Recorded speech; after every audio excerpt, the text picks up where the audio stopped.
Olá pessoal, sejam bem-vindos a mais um Léxico Psicanalítico e hoje nós vamos falar sobre um desenvolvimento, um trabalho importante do Freud, que é a noção de ciúme.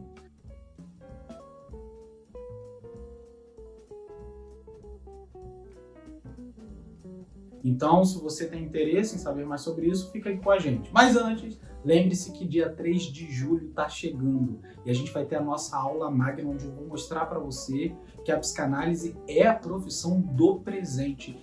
Como vale a pena ingressar nessa profissão e viver dela, inclusive. Vou mostrar para vocês a partir de casos do Freud, casos de fobia, por exemplo, como do pequeno Hans, e tudo que se desdobra a partir disso. E disso eu vou trazer para você a formação qualificada para que a gente se torne um profissional realmente capaz de atender os nossos pacientes e a demanda do mundo moderno. Bom, dito isso, quero entrar na noção, no conceito de ciúme, para que a gente possa, então, trabalhar aqui uma das questões importantes das quais também a gente negligencia muitas vezes. O ciúme ele vai ser pensado no texto do Freud, alguns mecanismos neuróticos no ciúme, na paranoia e na homossexualidade. A partir desse texto, o Freud vai desenvolver um texto objetivo, sintético, mais profundo, onde ele vai desenvolver 3 possibilidades para o ciúme. A primeira possibilidade seria conhecida como ciúme concorrencial, ciúme competitivo. Esse ciúme ele é muito interessante porque ele abarca a nossa questão do aspecto normativo ou normal.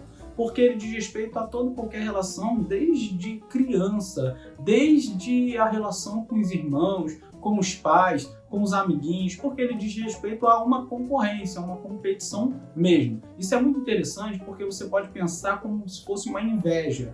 Eu sei que inveja já traz uma noção pejorativa, né, das relações, mas não é esse o ponto. O ponto aqui é que a inveja ela acontece a 2 e diz respeito à ocupação do lugar do outro, seja com o que ele tem, seja com o que ele faz, seja com o que ele é.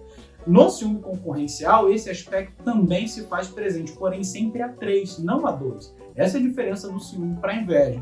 Por que a 3? Porque assim como tem um outro do qual eu desejo ocupar o lugar, esse lugar que eu quero ocupar, seja sendo a pessoa, tendo o que ela tem, seja qualquer coisa, diz respeito a um terceiro que nos assiste. Então pensa um exemplo muito clássico na relação entre irmãos. A relação entre irmãos se dá num processo ambivalente, afetivo de amor e ódio, justamente porque o tempo inteiro há tanto uma relação de enlace afetivo, de energia psíquica no sentido positivo, de prazer, mas também de insatisfação, quando você briga com seu irmão pelo lugar no carro, no banco da frente, quando você briga com seu irmão por um brinquedo. Isso diz respeito não a só ter o que ele tem, mas diz respeito a ser observado pelo olhar do pai, do cuidador, de quem desempenha essa função.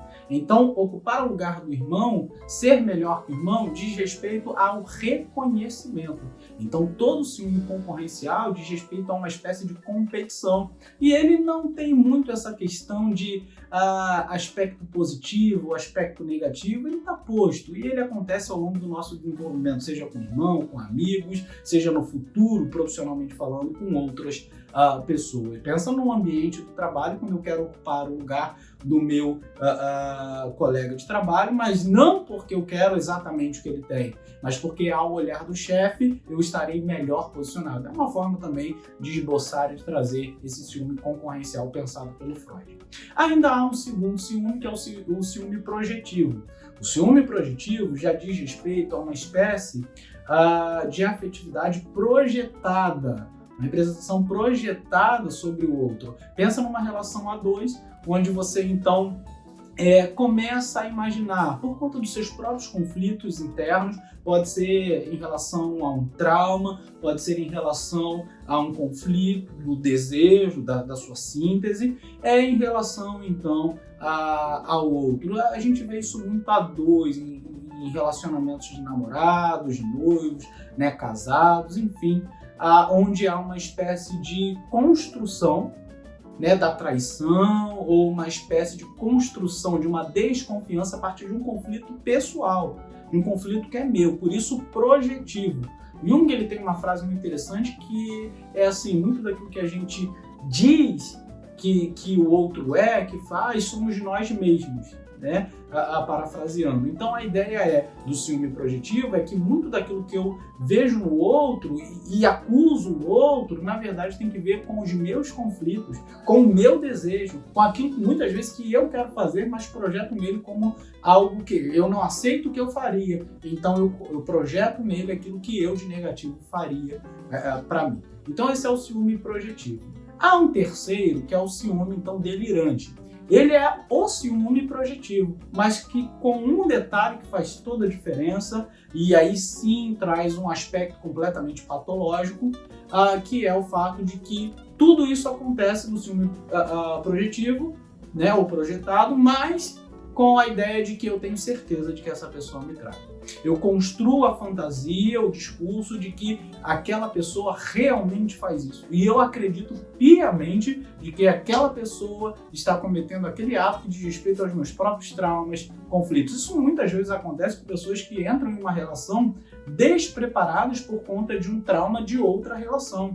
Então o fato delas não terem resolvido esse conflito, muitas vezes podem desenvolver ao longo do passo dessa relação um comportamento patológico, psicopatológico, relacionado justamente ao que passou e aquilo que ela tem medo de que aconteça nesse próximo relacionamento. Então ela constrói uma ideia, projeta essa ideia, mas ela assume essa ideia como verdadeira. Uma coisa é a desconfiança, uma coisa é essa dinâmica da dúvida, outra coisa é a certeza de que aquela pessoa faz isso. Há um desdobramento a partir daí, ficaria muito longo para a gente trabalhar aqui, mas quero referendar então o texto do Freud para que você aprenda mais sobre isso, porque ciúme é um ponto importante para a gente trabalhar na nossa clínica, mas também na nossa vida de um modo geral. Então, alguns mecanismos neuróticos no ciúme, na paranoia e na homossexualidade, texto do Freud, que eu acredito ser extremamente importante para você entender. E lembrando que dia 3 de julho é a nossa aula magna, intitulada Psicanálise, a Profissão do Presente. O link está aqui na descrição,